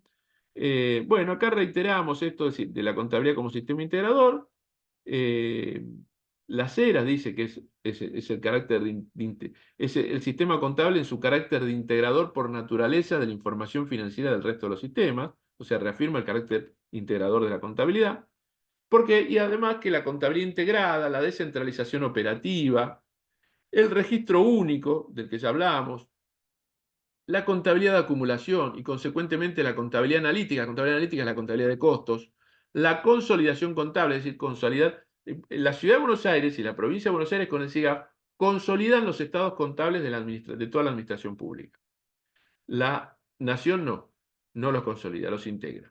Ahora después vamos no sé si hoy o creo que en la próxima clase, vamos a explicar bien de qué estamos hablando de consolidación o integración. En principio, hoy que les quede que SIGAF lo hace, SIDIF no lo hace. Y la contabilidad multidimensional. ¿Por qué contabilidad multidimensional? Porque yo voy a registrar en términos financieros la plata que entra y que sale, pero también voy a registrar en términos físicos los insumos que entran y que salen. Compré papel, decíamos hoy, bueno, entró tanto papel o gasté, me consumí tanto papel, ¿sí? Y a su vez también voy a registrar los servicios, en términos físicos, los servicios públicos que se prestan. Bueno, todo esto no sería posible sin el desarrollo de la informática, obviamente, o sea, a mano imposible, ¿sí? Requieren bases de datos para la contabilidad integrada, el registro único, la contabilidad de acumulación. Bueno, para todo esto, y requieren redes informáticas para la descentralización operativa, es decir, para operar el sistema en forma descentralizada. Bien, ¿vamos bien hasta acá? ¿Sí? Bueno, sigamos. Bueno, la revolución tecnológica, yo siempre pongo estas dos cositas, los supersónicos del 62, el superagente 86 del 65, ¿sí? Los supersónicos ahí con varias cosas. A mí me encantaba el superagente 86 con el zapatófono, ¿sí? Un antecesor de la telefonía celular, pero no tenemos, pero más acá, incluso más cerca, también vemos un montón de cosas que ya no hablemos de los 60. A principios de este siglo parecían cosas imaginadas de una película de ciencia ficción y que hoy son habituales, ¿sí? Entonces, hace 20 años se estrenó el reporte minoritario, Priority Report, con Tom Cruise, y ahí que teníamos realidad aumentada, pantalla curva, identificación biométrica, casas inteligentes, hologramas, autos sin conductor y realidad virtual, ¿sí? Y era una película de ciencia ficción hace 25 años, ¿sí? Ya no lo es. Bueno, esa revolución tecnológica que empieza en la década del 50 con las primeras computadoras en Estados Unidos, donde cada empresa de hardware, IBM obviamente la más importante, entregaba junto con el equipo sus propios software, ¿sí? Y en 1960, a instancias del gobierno de Estados Unidos, se crea COBOL, que es un lenguaje informático unificado, porque si no, cada equipo tenía su propio lenguaje, era un lío. Entonces, tengamos un lenguaje que todos hablemos el mismo lenguaje, ¿sí? Ahí tenemos un gran avance en términos de hardware. En términos de software y database, o sea, de base de datos, en los 60 aparecen las primeras empresas de software. A fines de la década, una de ellas, Unix, denuncia a IBM por monopolio. Entonces IBM anuncia que va a entregar en forma gratuita el software operativo de los equipos, porque le tenías que comprar el software a IBM. Entonces ya no, el software del hardware es una cosa, otra cosa es el software operativo. Después, bueno, Unix se convierte en el sistema operativo de todas las fábricas. Sobre la plataforma Unix se instalan bases de datos con lenguaje SQL común para todas las... O sea, estamos teniendo lenguajes comunes para todos los equipos, no importa la marca del equipo, ¿sí? Y de esta forma se resuelve a su vez la portabilidad para el hardware y la base de datos, ¿sí? Puedo ir de uno a otro tranquilamente, ¿sí? Luego, a fines de los 70, se inicia una nueva forma de procesamiento, la arquitectura cliente-servidor, en donde en el servidor tengo lo principal del software y el cliente es una terminal delgada donde solo me manda datos y yo los proceso en el servidor principal. Primero en dos capas, cliente y servidor, y luego en tres capas, ¿sí? Una capa de base de datos, una capa de procesamiento de operaciones y una capa del cliente donde carga datos, ¿sí? ¿Esto qué permite? Esto primero se hace porque hay redes, o sea, ya vamos a hablar de las redes, pero por otro lado, permite alivianar el trabajo en cada una de esas tres capas, ¿sí? La primera capa, bueno, es lo que acabo de decir, no tiene esa primera capa del cliente, no tiene mayores requerimientos de hardware, son las llamadas terminales delgadas, no necesitan mucho hardware, tiene los requerimientos mínimos de acceso a Internet, y además todos los escritorios aceptan Windows, ¿sí? Y que se lanza en los 80, y a su vez todos cumplen con los estándares internacionales de la W3C, que es la regulación, esta es la regulación internacional del servicio de Internet. En cuanto a las comunicaciones, bueno, en los 50 se crea el primer módem, en los 60 se desarrolla la tecnología de transmisión de datos, en los 70 se desarrollan las redes locales y las redes amplias, y la fibra óptica que empieza a desarrollarse en los 50, a mediados de los 80 se pone en funcionamiento con la primera red de gran distancia, son 970 kilómetros de Washington a Boston, ¿sí? 5 generaciones de telefonía móvil, después lo ven con tranquilidad, ahí está la explicación, pero lo vamos a saltear para ir un poquito más rápido. En Internet, primero tenemos ARPANET, que es una red universitaria en Estados Unidos, después se desarrollan y se presentan y desarrollan los protocolos TCP/IP para tener la Internet que hoy conocemos, y en 1992 se explican los trabajos desarrollados por Bernard-Lee y Calio, y a partir de 1993 tenemos la World Wide Web, o sea, la red internacional de Internet, ¿sí? Esa revolución tecnológica que nos da distintas generaciones de Internet, estática, social, semántica, móvil y simbiótica y emocional. Después vean las versiones, que es lo que tienen, lo vamos a saltear porque ya estamos con poco tiempo. Y la cuestión es que la automatización de procesos, la miniaturización y replicabilidad de las PC, la digitalización de las comunicaciones, las redes, los registros remotos, todo esto se reúne para que podamos avanzar en nuevas tecnologías que a su vez nos demandan nuevas cuestiones, ¿no? Visión estratégica, normativa, procedimientos, en términos de agilidad, procedimientos en términos de eficacia, tecnología en términos de equipamiento y tecnología en términos de comunicaciones. Es decir, tenemos la visión productiva de la hacienda pública, la visión sistémica de la administración con enfoque en procesos y la factibilidad técnica que nos presenta la tecnología. Con todo esto ya estamos en condiciones de hacer la reforma de administración financiera, ¿sí? Es decir, como dijimos, estas son las tres cosas que nos permiten.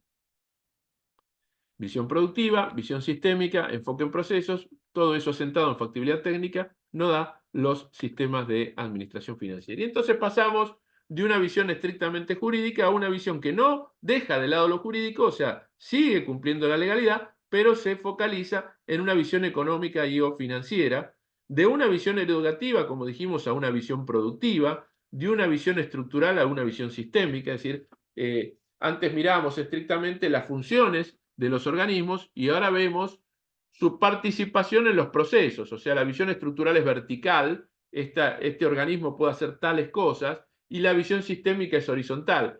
Participa de tal forma en tal proceso que es horizontal y que atraviesa todo como dijimos, ¿sí? De la ejecución de los gastos por el compromiso pasamos a la ejecución de los gastos por el devengado. Acá tenemos claramente lo jurídico y lo económico, ¿no? La etapa del compromiso es la etapa del compromiso jurídico, es la etapa jurídica. Es la etapa que tenían antes de esta modernización todos los países descendientes de la cultura latina, ¿no? O sea, Italia, Francia, España, Portugal, sus colonias americanas, todos teníamos la visión jurídica, ¿sí?, de la ejecución del gasto por el compromiso. ¿El compromiso qué es? Cuando establezco el compromiso jurídico, cuando firmo el contrato, cuando le entrego la orden de compra. Ahora, ¿implica modificación patrimonial eso? No, porque yo le di la orden de compra a mi proveedor salió, cruzó la 9 de julio, le pasó por arriba un colectivo y se acabó el proveedor. Y era unipersonal. Nada. En cambio, cuando ese proveedor que le di una orden de compra que me traiga una cosa, cuando me trae y me entrega la cosa, ahí es el devengado. Es decir, ahí tengo una modificación patrimonial. ¿Sí? Hablamos cómo esta visión productiva, entre otras cosas, dio lugar a la visión patrimonial, a ver la modificación en el patrimonio. Por eso pasamos de la ejecución del gasto por el compromiso, conocida como etapa jurídica, a la ejecución del gasto por el devengado, conocida como etapa económica. Los anglosajones, ¿sí?, que hay un maravilloso libro de Painters y Peter, creo que lo nombré en la otra clase, que se llama Tradition and Public Administration, donde dice, la Europa latina tenía el código, y entonces, ¿qué vigilaba? El cumplimiento del código. Entonces, por eso ejecutaba por el compromiso jurídico, y por eso hacía el control de legalidad, y tenía un tribunal de cuentas, porque ¿qué hacía el tribunal de cuentas? Juzgaba. ¿Y qué juzgaba? El cumplimiento de la legalidad. ¿Sí? En cambio, la visión anglosajona, que carece de código, dice, no le importaba el cumplimiento de la legalidad, sino que le importaba el cumplimiento de los objetivos. ¿Sí? Y lo que miraba era la entrada o salida de dinero, tenía una visión financiera. Entonces tenía una contraloría que controlaba estas cuestiones y ejecutaba el presupuesto por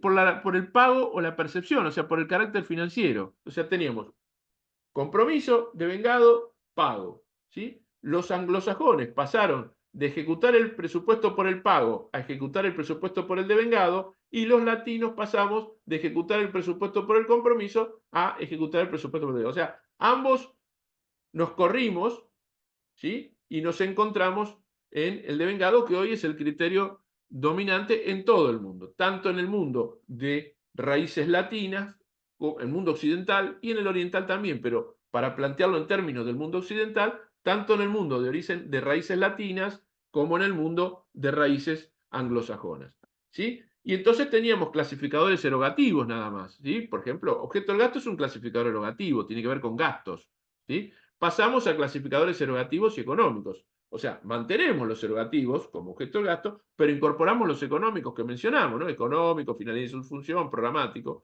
Pasamos de la centralización normativa y registral, ¿sí?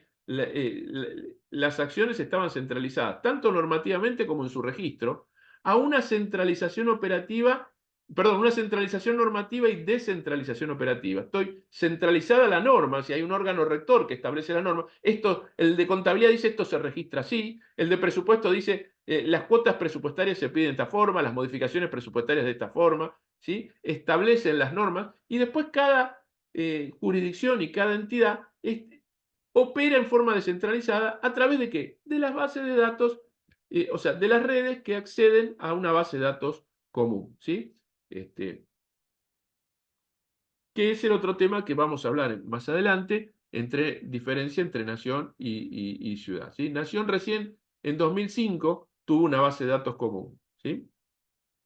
Con el ICD. Ciudad también lo tuvo en 2005 con el CIGAF, pero Nación, que estaba de antes, no lo tenía. Ya lo vamos a ir viendo. Recién ahí tuvieron base de datos común. El sistema contable, pensado como una herramienta para la rendición de cuentas, pasamos a un sistema contable entendido como un sistema de información que permite la rendición de cuentas. De la contabilidad por ramas, así había una contabilidad del presupuesto, una contabilidad de los fondos y valores, una contabilidad de la deuda pública, una contabilidad de los bienes, una contabilidad de responsables, o sea, había un montón de contabilidades que eran compartimientos estancos, a una contabilidad integrada donde junta todos estos conceptos, ¿sí? De registros múltiples, o sea, registraba muchas veces las operaciones, lo que hablábamos hoy, ¿no? Registro por un lado el de vengado, pero después tengo que ir a otro sistema a registrar el inventario, al registro único, y de una partida simple o doble sin acumulación, Provincia de Buenos Aires tenía partida doble pero no tenía acumulación, tenía un registro de flujos por partida doble, la Nación tenía un registro de flujos por partida simple, pero ambos tenían un registro de flujos, no tenían registro de stocks, a una contabilidad de acumulación que es una contabilidad que registra flujos y stocks.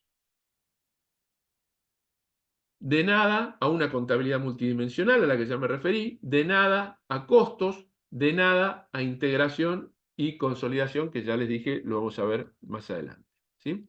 Así, respecto de la administración propiamente dicha, tenemos una mejora sustancial en la calidad de la información, a condición de mantener información anterior. O sea, no es que el registro del compromiso o el resultado llamado clásico, que era otra forma de calcularlo, se dejó de lado. No, se mantuvo. Lo que se hizo fue se agregó. O sea, no es que se tiró por la borda cosas que tenían su utilidad. No, se mantuvieron. Se le agregaron otras cosas. Un control interno con una acertada separación de funciones entre inspección y dominio. Me imagino que lo habrán visto, pero por las dudas aclaro. Cuando se implementa la 24156, un gran profesor de auditoría de la Facultad de Ciencias Económicas de la Universidad de Buenos Aires, William Leslie Chapman, que escribió un artículo muy famoso, que todo el mundo que se dedica a estas cuestiones lo ha leído, donde decía, con la 24156 se recupera la acepción de dominio para la administración. ¿Por qué? Porque la palabra control tiene dos acepciones, inspección y dominio. Entonces, lo que había vigente era el control como inspección, pero no estaba establecido el control como dominio. ¿Qué es esto? Discúlpenme, yo busco un ejemplo rápido y voy a los que me salen naturalmente, que son los que digo en la facultad. Yo le digo a los chicos en la facultad, si en medio de la clase viene el secretario académico a ver qué es lo que yo estoy dando en clase, si lo que estoy dando en clase es de la materia o les estoy contando mi vida, ¿sí? O cómo salió Racing, el secretario académico dice, no, pará, vos tenés que dar contabilidad, no contar cómo le va a Racing, ¿sí? Entonces, él ejerce un control como inspección. Ahora, si él llega a mi aula para ver qué estoy dando y ve que todos los chicos están bailando arriba de los bancos, me mira y me dice, vos no controlás el curso. Es decir, de lo que está hablando es del control como dominio. Es decir, yo soy el que controla mi curso como dominio porque tengo que lograr que los pibes estén sentados, que no bailen arriba de los bancos y que medianamente presten atención. Ahora, cuando el secretario académico viene a inspeccionarme, él ejerce el control como inspección. Entonces, cuando hay un control efectuado por un órgano que está estrictamente destinado a eso, como puede ser una unidad de auditoría interna, la Sindicatura General o la Auditoría General, que son órganos cuya función es ejercer control, estamos hablando de control como inspección. Ahora, cuando yo voy a hacer una orden de pago y soy empleado de una jurisdicción o de una entidad, de un ministerio, de un poder, de un organismo centralizado, y voy a hacer la orden de pago de la factura, y miro la factura y veo que no cumple con las normativas de AFIP o de ARCA, y entonces no la pago. Digo, no, pará, esta factura es trucha, no me sirve. Llamo al proveedor y le digo, loco, tráeme una factura de verdad. ¿Y ahí qué estoy haciendo? Estoy haciendo control también, pero no control como inspección, sino control como dominio. Es decir, yo controlo la situación. ¿Sí? Y en cuanto a control externo, obviamente se pasó de un control punitivo, el tribunal, porque antes en Nación teníamos Tribunal de Cuentas de la Nación, ¿sí? Y era el órgano de control externo de la Municipalidad de la Ciudad de Buenos Aires. Después, bueno, cuando se crea la Ciudad Autónoma de Buenos Aires, tiene su Auditoría General como órgano de control externo y a nivel nacional se reemplaza el Tribunal de Cuentas de la Nación por la Auditoría General de la Nación. Esto implica pasar de un modelo punitivo a un modelo correctivo. ¿Por qué? Porque ¿qué hacía el tribunal? Controlaba el cumplimiento de la legalidad. Y si encontraba que la legalidad no se había cumplido, ¿qué hacía? Castigaba. Se preguntaba, ¿por qué pasó? ¿Cómo es que llegamos a esto? ¿Cómo podemos impedir que esto vuelva a ocurrir? No, castigaba. Tenía un objetivo punitivo, ¿sí? Castigar la ilegalidad. ¿Sí? Que está bien, si uno quiere, desde el punto de vista de la legalidad, es correcto. La ilegalidad debe castigarse, estamos todos de acuerdo. Pero no ejercía funciones correctivas. ¿Qué funciones correctivas? Es decir, a ver, hicieron esto mal, vamos a castigarlo, perfecto. Pero ¿cómo hago para que no se vuelva a repetir? ¿Cómo hago para que en otro ministerio, en otro organismo, en otro poder, en otra jurisdicción, un empleado no vuelva a hacer la misma macana? Y supongamos que la hizo sin querer, ni siquiera pensemos mal, no lo hizo con un hábito, con un ánimo malverso, sino que lo hizo porque se equivocó. Vamos a pensar bien. Bueno, ¿cómo evitamos, cómo hacemos que el sistema evite su error? Que cuando quiera hacer algo mal le diga, loco, esto está mal. Bueno, eso es un control correctivo. ¿Sí? ¿Sí? Pasamos de un control punitivo a un control correctivo, pero dice la diapositiva, bueno, por todas las quejas que exceden, obviamente, este curso, pero con todas las quejas y críticas que hay respecto del sistema de control externo, que lo único que voy a decir, aparte de lo que ya dije respecto de cuál es el ánimo de la sociedad en cada contexto económico, en cada situación económica, que dije al principio, también hay otra cuestión, ¿no? O sea, el modelo que se aplicó de control externo por Contraloría, mal llamado auditoría en la Argentina, está mal diseñado normativamente. O sea, no cumple con cosas que sí se cumplen en otros países respecto al modelo de control externo. ¿Sí? Excede este curso, pero hay cuestiones, digo una por decir, la Auditoría General de la Nación no tiene legitimidad procesal. La Auditoría de la Ciudad sí. Eso es una cosa buena de la ciudad. Pero la de la Nación no tiene legitimidad procesal, ¿sí? Por ejemplo. Y hay muchas más cosas que, si uno mira el modelo de Contraloría aplicado en otros países, los más conocidos son el de Canadá en primer término porque es muy elogiado y el de Gran Bretaña en segundo término, los mira y tienen definiciones que no tiene el modelo de argentino, ¿sí? O sea, están mejor definidos normativamente. Bien. Y aparecieron nuevos conceptos, como accountability, algunos lo traducen como responsabilidad, no responsabilidad, que es rendir cuenta y responder por las responsabilidades asignadas, no solo porque la responsabilidad administrativa es por la actuación administrativa, la responsabilidad contable es por los fondos, bienes y valores que se ponen a disposición del agente público, Pero acá no estamos hablando de eso solamente, sino también responder por los resultados obtenidos, ¿sí? Es un concepto anglosajón donde fundamentalmente miran el tema de los resultados obtenidos, como ya hemos dicho. La gobernabilidad o gobernanza, que implica el planeamiento estratégico y el control interno como dominio. La calidad o excelencia, que implica el enfoque en procesos y la mejora continua que el enfoque en procesos permite. Y la auditoría interna, donde una mayor autonomía gerencial implica un control de eficiencia y eficacia, ¿sí? Debería ser así.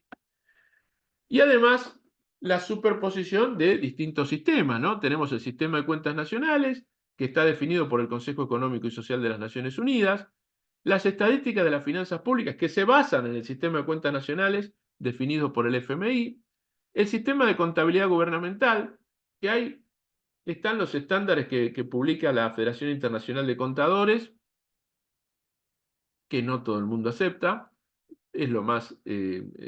Estados Unidos tiene los propios, tiene su propio consejo emisor de estándares contables, y después está el del IFAC. La IFAC es la Federación Internacional de Contadores, y tiene estándares de sistema de contabilidad gubernamental, que también están, todos estos, los tres de abajo, están alineados con el sistema de cuentas nacionales, ¿sí? Y el sistema de registro presupuestario, que algo hay en IFAC y algo hay en estadística de las finanzas públicas. No hay estándares de registro presupuestario como si hay registros, estándares de registros de contabilidad de acumulación, ¿sí? Que es la contabilidad general que uno ve en una empresa aplicada al gobierno, ¿sí? Sí hay estándares para eso, no hay estándares para el registro presupuestario, hay algunas cosas propuestas por el FMI, y algunas cosas propuestas por la Federación Internacional de Contadores, pero por eso está entre signos de interrogante. Lo que sí es claro es que tanto las estadísticas de las finanzas públicas, como los sistemas de contabilidad gubernamental, como los propuestas sobre los sistemas de registro presupuestario del FMI, que están basadas en el Manual de Estadística de las Finanzas Públicas,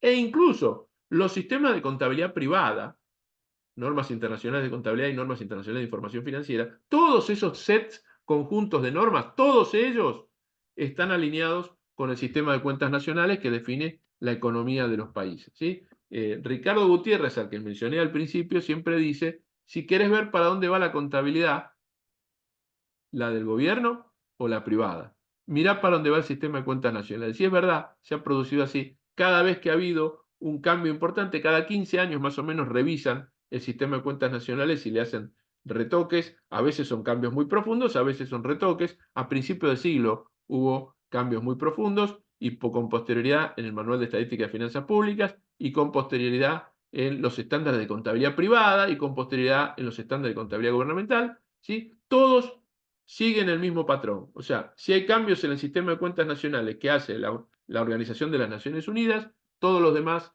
se adaptan o adecúan a esos cambios, ¿sí? Yo pensé que lo íbamos a ver en la próxima clase, lo vamos a ver en esta rapidita, integración e interrelaciones.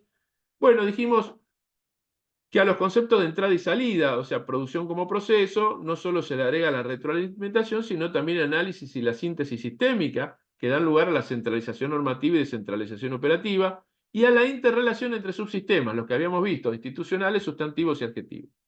La integración, entonces, está caracterizada por el diálogo entre los distintos componentes de un sistema, ¿sí?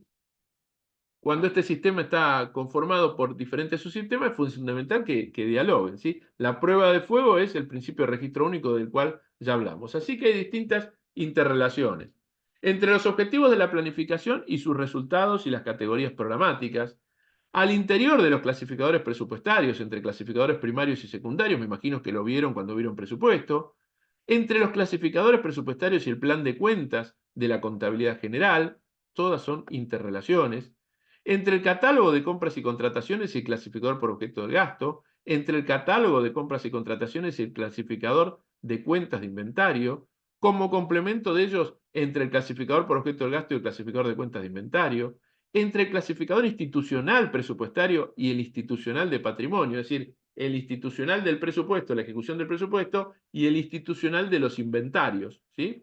Entre las unidades ejecutoras del presupuesto de los programas y los institucionales de patrimonio para dar de alta bienes en los institucionales correspondientes, entre los clasificadores presupuestarios y las cuentas de programación financiera de la tesorería, cuando las tesorerías utilizan clasificadores distintos para establecer la prioridad de gastos, entre las estructuras programáticas y los centros de costos, para definir, como está definido en la ciudad, que cada programa es un centro de costos, entre las instituciones de patrimonio y los centros de costos, para poder asignar como costo de cada centro de costo la utilización de bienes, tanto sea consumo de bienes de consumo como utilización de bienes de uso. Si todas estas cosas están relacionadas, acá vemos las relaciones entre clasificadores presupuestarios. Me imagino que esto lo deben haber visto en presupuesto en contabilidad, lo vamos a pasar rapidito.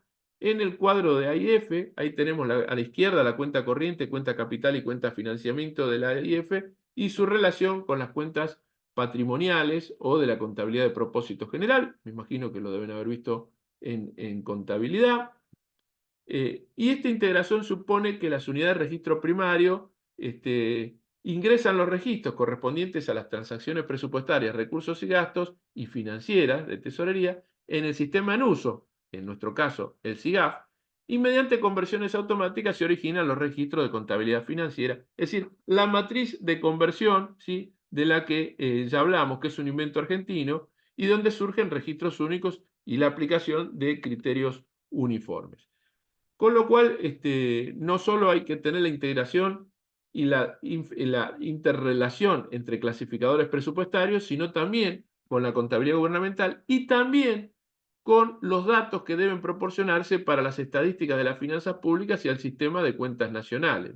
Ahí atrás habla, dice, segmentos mencionados por García Casella. García Casella, un gran autor de contabilidad que hablaba de los segmentos contables y tenía la contabilidad del gobierno, la contabilidad de cuentas nacionales, ¿sí?, y de estadística de las finanzas públicas, ¿sí? Por ello, estos clasificadores demandan una gran precisión en sus definiciones para establecer estas interrelaciones, ¿sí?